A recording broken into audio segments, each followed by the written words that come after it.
El bunraku es el nombre que se utiliza comúnmente para los títeres que se emplean en el arte del ninjō yoruri.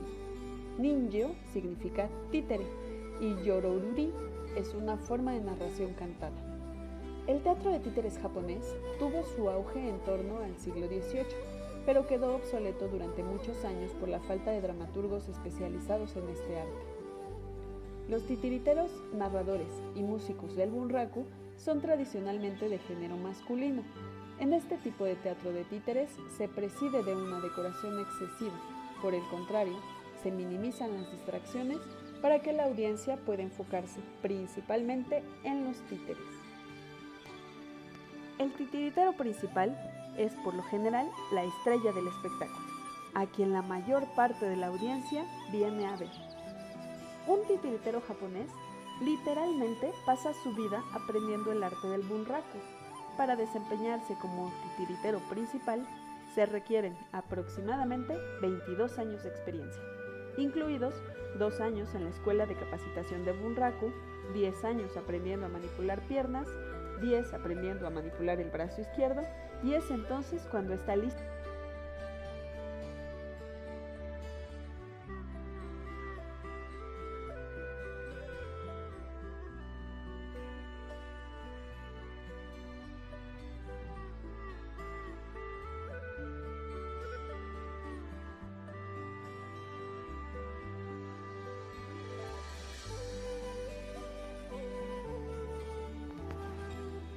La manipulación de títeres se originó en la antigüedad. No hay duda de que ya estaba desarrollada incluso antes de que se introdujera desde China las artes escénicas de las dinastías Sui y Tang, cerca del año 600. Incluso hoy existen en las zonas rurales varios manipuladores de los viejos títeres relacionados con las creencias folclóricas primitivas. Estos títeres son muñecos sencillos usados para representar a dioses o a los mensajeros de los dioses, quienes descienden a la tierra para desterrar los males y peligros, o aquellos que representan al dios Ebisu, que son usados durante el Año Nuevo u otras épocas, y que, llevados de casa en casa, son manipulados para hacer danzas acompañadas por textos de buena fortuna. Por lo anterior, se puede suponer que en el antiguo Japón el uso de títeres manipulados por chicas vírgenes y otras personas que asistían a los santuarios sirvió para propósitos religiosos en estrecha conexión con los dioses y con las creencias folclóricas, y era prácticamente imposible de considerar esta práctica como una arte escénica independiente. Posteriormente, en los periodos Asuka y Nara, en los siglos VII y VIII, apareció una forma continental de teatro de títeres que se convirtió en una arte escénica popular. Este apareció entre las artes conocidas como Sangaku, palabra que luego se pronunció como Sarugaku, las cuales, como en el caso del Jigaku y Bugaku, fueron introducidas a Japón a través de la península coreana. Un grupo considerable de estos titiriteros, conocidos como kairaishi, se nacionalizaron en masa en Japón. Aunque se habían establecido en Japón, no tenían un lugar fijo de residencia, sino que viajaban en grupos familiares o en forma de pequeñas compañías. Los hombres haciendo presentaciones de títeres durante el día y las mujeres, como prostitutas, aceptando visitantes en las noches. Recuentos sobre su forma de vida se encuentran en un documento de finales del siglo XI, Kairaishiki o Kugutsu na Mawashi-no-ki, un ensayo sobre titiriteros kairi, escrito por Oeno Masafusa. Al viajar de lado a lado, fueron teniendo influencias sobre los títeres rituales que eran usados en conexión con creencias folclóricas desde mucho antes. Y en esta forma, este arte fue asimilado en muchas regiones del Japón. En otras palabras, mientras que los títeres inicialmente tenían la función social de presentar temas sacros, gradualmente fueron secularizando su arte hasta convertirse en teatro de títeres como entretenimiento. Ya que no existe ningún registro escrito sobre sus presentaciones, no podemos determinar el contenido de estas. Sin embargo, podemos asumir que se hizo un uso considerable de las historias tradicionales, de cuentos fantásticos y también de relatos de las virtudes de las deidades sintoístas y budistas, en forma similar en Occidente como lo muestra el significado de la palabra marioneta, la pequeña figura de María, y las obras de títeres en el medioevo tienen que ver principalmente con historias o milagros religiosos. Con la adición de canciones folclóricas y populares, las obras de títeres fueron acogidas como una forma de entretenimiento por el público en varias regiones del Japón. Con el tiempo, esta rudimentaria forma de títeres adquirió, en términos de su contenido, la forma de literatura épica, conocida como yoruri, y en su periodo de transición, es decir, desde la Edad Media hasta la primera parte del periodo Tokugawa, el no y kyogen fueron utilizados en la preparación de los textos. En muchas ocasiones se ofrecieron funciones por encargo en la corte imperial, y está registrado que durante los años desde 1580 hasta 1600 se hicieron al menos 15 funciones con la presencia del emperador. Fue por esta época cuando se inventaron las marionetas de cuerda, llamadas ayatsuri, y los muñecos mecánicos, y como lo muestra un escrito de un aristócrata de la época, las funciones de las obras como Ishinotani no Kazen, la batalla de Ishinotani, por parte de los títeres eran extraordinarias debido a los movimientos casi reales de estos. De esta forma, el teatro de títeres, habiéndose originado en las sencillas figuras religiosas y luego asimilando completamente las técnicas importadas, al tiempo que seguía cumpliendo su función de representar obras sacras enriquecidas con materiales tomados del no, kyogen y la épica militar, además de desarrollar materiales mecánicos, adquirieron la capacidad de utilizar cualquier tipo de contenido desde antes del periodo Tokugawa hasta bien entrado este.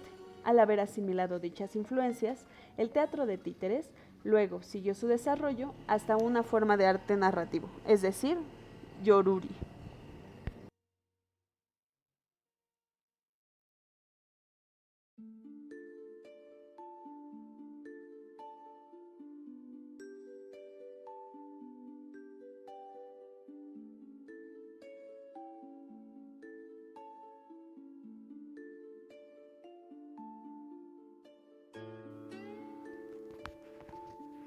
Los títeres del bunraku miden casi 1,5 metros de altura y su cabeza ronda los 15 centímetros.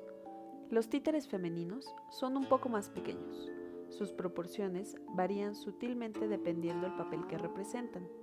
El peso de un títere puede alcanzar los 10 kilos. Los títeres son manipulados por 3 personas. El manipulador principal acciona la cabeza y la mano derecha. El segundo maneja la mano izquierda a través de una varilla. Y el tercer manipulador mueve los pies. La principal regla para los manipuladores es olvidarse de ellos mismos y que se conviertan en un solo ser con el muñeco que manejan. Mientras más fiel sea la transferencia de emociones al títere, menos debe ser la expresión reflejada por el titiritero. Hay marionetas de personajes secundarios que son manipulados por un solo individuo. Los titiriteros van vestidos de negro, a excepción del manipulador principal. El resto lleva el rostro cubierto con capuchas igualmente negras. Los muñecos poseen algunas particularidades anatómicas. Una de ellas es la del brazo izquierdo más largo que el derecho, para facilitar que su manipulador no quede demasiado cerca del manipulador principal. En algunos casos, las manos tienen la muñeca y los dedos articulados. Otra particularidad es que los títeres femeninos no tienen pies, por considerarse más vistoso el cayente de los bajos del kimono. Las cabezas de las marionetas, llamadas kashira, pueden sustituirse durante la representación si el personaje ha experimentado algún cambio dramático importante. El bunraku usa alrededor de 45 clases de kashira, entre ellas 8 de ancianos, 18 de hombres maduros, 5 de jóvenes y niños, 3 de ancianas, 4 de mujeres maduras y 7 de mujeres jóvenes. Otra clasificación del kashira es a partir de los personajes que representan. Entre los más representados se encuentran Danshishi, caracteres fuertes, Kenbishi, oficiales, Komei, héroes, Un militar de alto rango ve hacia atrás cuando se pone de pie, los otros solo cuando hacen mutis. Las cortesanas se limpian las lágrimas con papel, los hombres con la mano. Los títeres masculinos mueven los hombros al reírse y los femeninos doblan ligeramente la cintura hacia el frente mientras se cubren la boca con las mangas del kimono. Waka Otoko, joven adolescente y guapo. Fuke Oyama, madrastra. Okusan, esposa, hermanas y ancianas. Generalmente, cada cabeza, excepto las muy especializadas para personajes particulares, se usan para diversos papeles, cambiando su estilo de peinado o de vestuario. Y cuando es necesario, las cabezas pueden ser maquilladas. Las proporciones faciales también tienen cierta variación de tamaño dependiendo del personaje representado. Por ejemplo, los ojos grandes y la barbilla prominente se asocian a los héroes con coraje y con valor. Para los villanos, que frecuentemente se ríen de los demás, se emplean cabezas con bocas articuladas. Las de los pícaros y los embaucadores suelen ser algo menores. Hay algunas cabezas cuyos ojos pueden moverse levantando las cejas u orientando la mirada hacia los lados. El uso de las manos es de gran importancia ya que tienen su propio lenguaje. El bunraku usa 30 tipos de manos para sus marionetas. Su articulación corresponde a acciones específicas, ya que todos los miembros de los muñecos son intercambiables. Para cada una de las escenas se usa estrictamente lo necesario para cumplir la acción requerida. Se precisa exagerar los movimientos y sentimientos de la marioneta. Lo que se pretende es encontrar un difícil equilibrio entre el realismo y la ficción. Tienen un código específico de gestos y significados en cada tipo de personaje. Los movimientos y poses que realizan los títeres se dividen en dos grupos: los que tienen relación directa con el texto que se narra y los que no la tienen, pero completan el retrato del personaje. Incluso, existe un manual de aproximadamente 40 movimientos básicos en verso para que el aprendiz los memorice. Los personajes masculinos empiezan a caminar con el pie izquierdo y los femeninos con el pie derecho. Hay una serie de movimientos y gestos de los muñecos que contribuyen al desarrollo dramático de la obra. El primero de ellos es mover la cabeza de derecha a izquierda, indicando un momento de pasión. Uno de los movimientos más aclamados por el público y que solo realiza la marioneta femenina se produce cuando, estando arrodillada, echa el tronco hacia atrás hasta casi tocar el suelo con la cabeza. La ejecución de este gesto exige una gran pericia de los manipuladores. Generalmente se realiza situando a la marioneta de espaldas a los espectadores. En ese momento, el manipulador principal suelta la mano derecha del muñeco, dejando que el secundario extienda ambas mangas y embarque con ellas el tronco curvado hacia atrás. Para completar este movimiento, se gira la cabeza para mirar por encima del hombro. Este movimiento significa pena, dolor o miedo.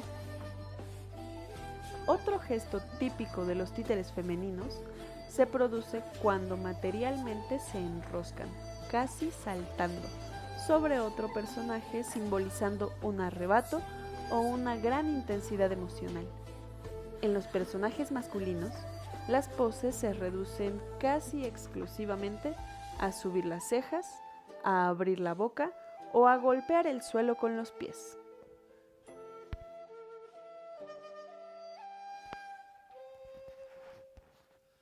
Construcción.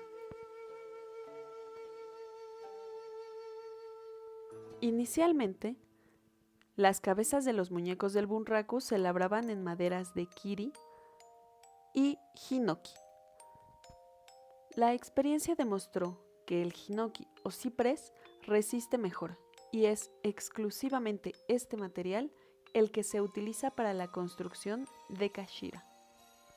Después de secar durante varios años el trozo de madera, el escultor traza un bosquejo y los talla en grueso. Luego lo corta en mitades, separando el frente y la nuca. Si va a tener ojos y cejas móviles, deja los espacios necesarios para colocar los mecanismos. Luego, talla la madera en fino hasta lograr la imagen buscada. Se pegan las dos mitades y se cubre la superficie con una docena de capas de laca para lograr un terminado parecido a la porcelana. La cabeza junto con el cuello va montada en un mango de madera, o dogushi, a 25 grados. En el dogushi están las palancas, poleas y cuerdas para accionar cada uno de los mecanismos de la cabeza. El cuerpo desvestido del muñeco es muy simple. El tronco es hueco, de un material semirrígido. Un poco hacia la derecha tiene un trozo de bambú vertical llamado sukiage para apoyar al muñeco en el cuerpo del manipulador principal. Los pies, cuando los necesita, cuelgan por cordones a la altura de los hombros. Tienen a la altura del tobillo un asa que permite su manejo para el manipulador, que oculta sus manos a la vista del público. Las piernas y los pies son de 3 medidas y tienen 10 tipos que se usan en armonía al color y al tamaño de las kashira.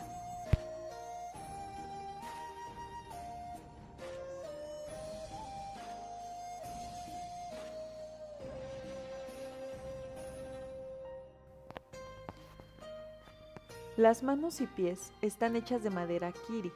Después de extraerle la resina, la dejan a la intemperie para que le caiga lluvia y nieve. Esto evitará que sea atacada por las plagas. Se deja secar por lo menos 3 años antes de esculpirla. Los colores y diseños de las telas para los kimonos están determinados por la edad y categoría social del personaje. Los de mayor edad usan diseños más sobros. Los personajes femeninos, jóvenes y de alto rango usan sedas brocadas de color rojo. Las pelucas o katsura tienen un significado especial en el impacto visual del personaje y corresponden, de manera general, a la época del Genroku, la edad de oro de los bunraku. Los peinados femeninos son más complicados que los masculinos, siendo los más sofisticados y espectaculares los de las prostitutas de alto rango.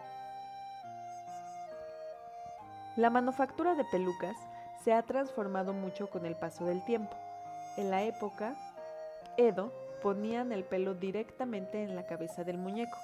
En la actualidad se anuda, cabello por cabello, en una delgada lámina de bronce que ha sido recortada, siguiendo el patrón de la cabeza del muñeco. Así, las pelucas son cambiables, aunque se procura hacer el menor cambio de pelucas posible. Las pelucas no son completas. En el caso de los personajes femeninos se dividen en 3 partes. Una frontal, de nombre Mae-gami, las laterales, llamadas bin, y la trasera, Mage. Generalmente las pelucas de personajes masculinos incluyen 2, bin y un Mage. Las partes se colocan en su lugar clavándolas con clavos muy pequeñitos y delgados, y después se retoca el peinado.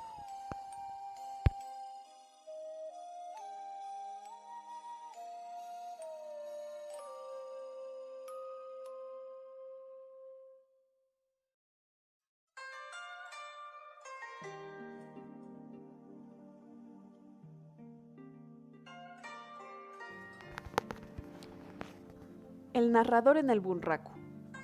La historia es narrada y comentada por una persona, que también da voz a todos los títeres. Por lo tanto, el narrador debe ser capaz de interpretar un repertorio de voces lo suficientemente grande para representar a todos los sexos y a todas las edades. Un narrador experimentado podría desempeñar hasta 15 roles en un espectáculo. Se ríe, llora, susurra, grita. Se dice que se necesitan 3 años para aprender a reír correctamente y 8 para aprender a llorar.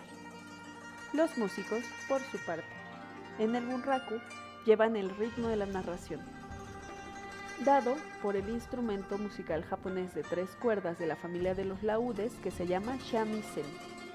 El jugador de shamisen, o el músico, pellizca las cuerdas del instrumento con una púa de marfil, deslizándose con su mano izquierda por el cuello del instrumento hasta cambiar el tono de todas las notas. La música del shamisen generalmente precede o finaliza la acción de los títeres, proporciona música de fondo para las palabras del narrador, acentúa y guía los movimientos en el escenario y aumenta o afloja la tensión del espectáculo.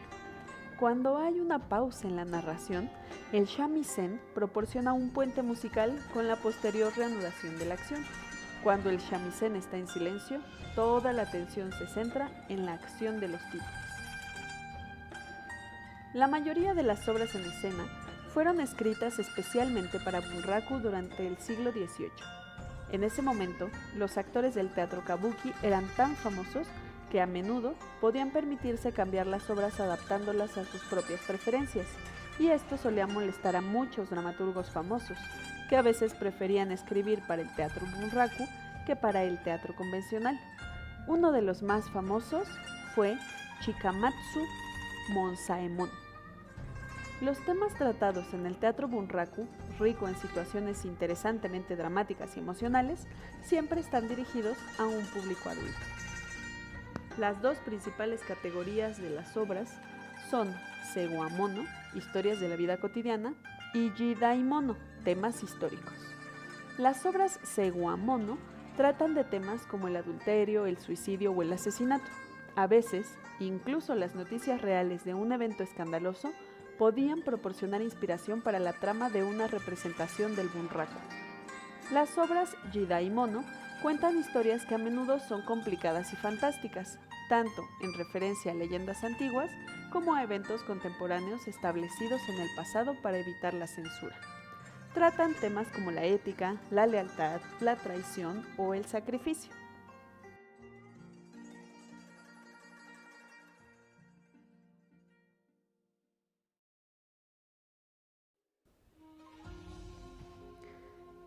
Jidayu Yoruri se divide en general en dos categorías, de acuerdo al mundo en el cual el libro pertenece y al tipo de sociedad que forma la base para el desarrollo de la historia.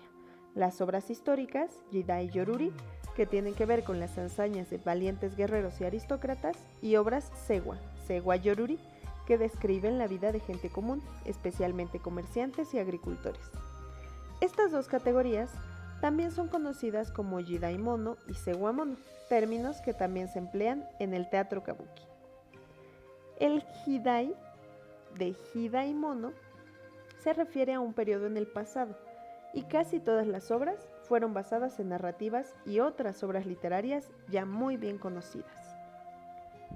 Seiwa, por otra parte, muestra lingüísticamente los temas populares de conversación de la época, es decir, las historias de eventos reales que circulaban entre la gente, algo que correspondería a las noticias locales y temas de moda en los periódicos actuales.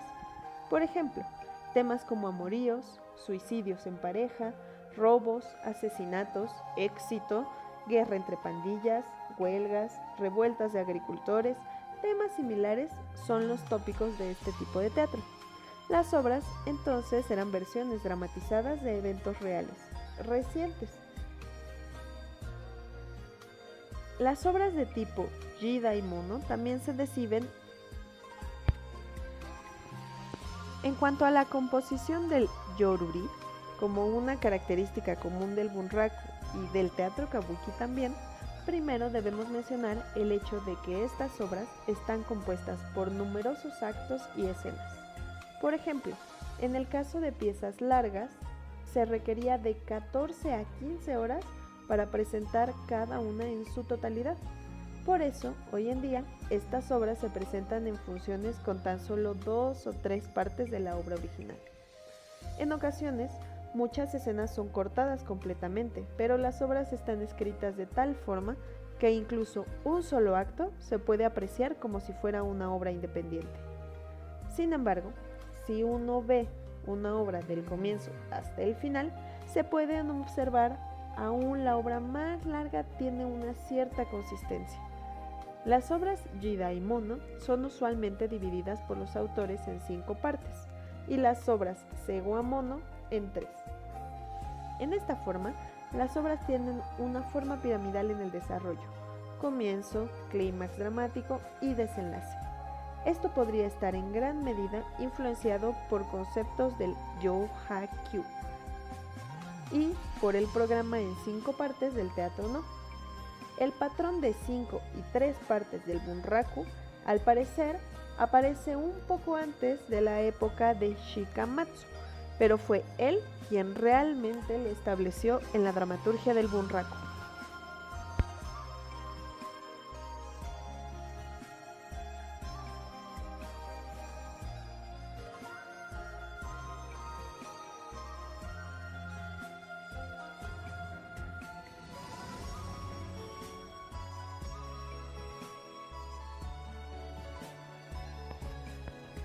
El entrenamiento.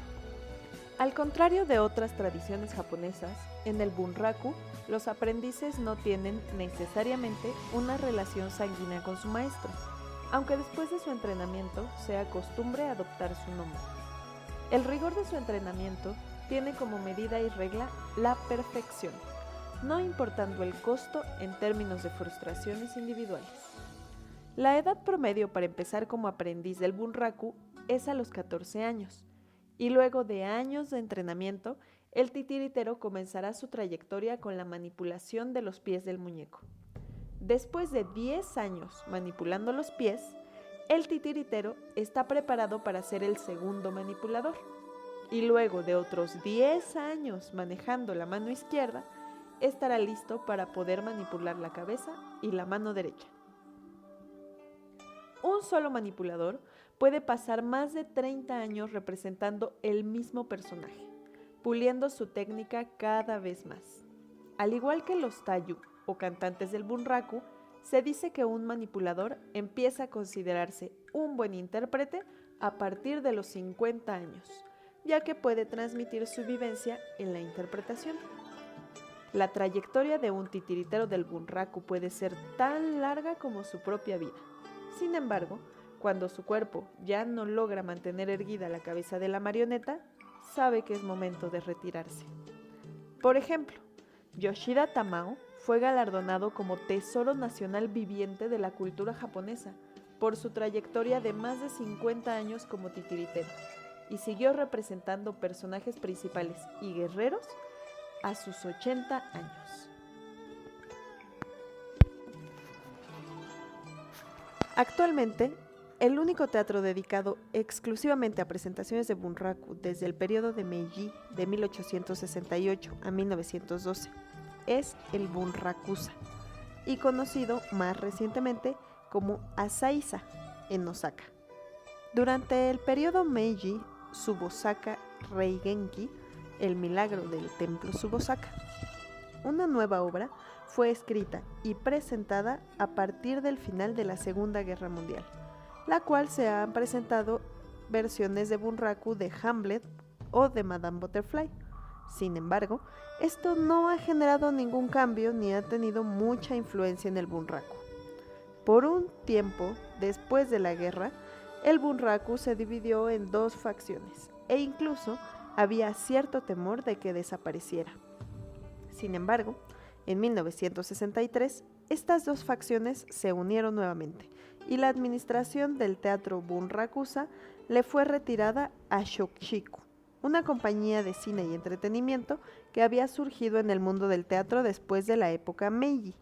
Luego de esto, se estableció la Asociación Bunraku, a través de la cooperación del Gobierno de Japón, el Gobierno de la Prefectura de Osaka y la Corporación de Radio y Televisión del Japón. La asociación quedó así a cargo de la administración tanto del teatro como de la compañía de títeres. El National Bunraku Center se encuentra en Osaka, en el barrio de Namba.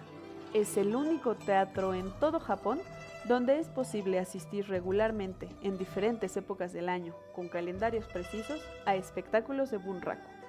Los espectáculos generalmente salen al escenario durante los meses de enero, abril, junio, julio, agosto y noviembre. El teatro está bien organizado para acomodar a turistas extranjeros, a través de un sitio web muy útiles para consultar el calendario de eventos en los meses siguientes y también para comprar boletos en línea.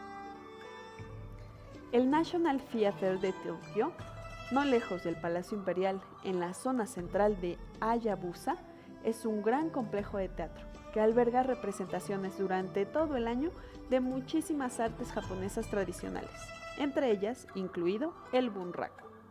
En comparación con el Centro Nacional del Bunraku en Osaka, la frecuencia de los espectáculos de bunraku es mucho menor.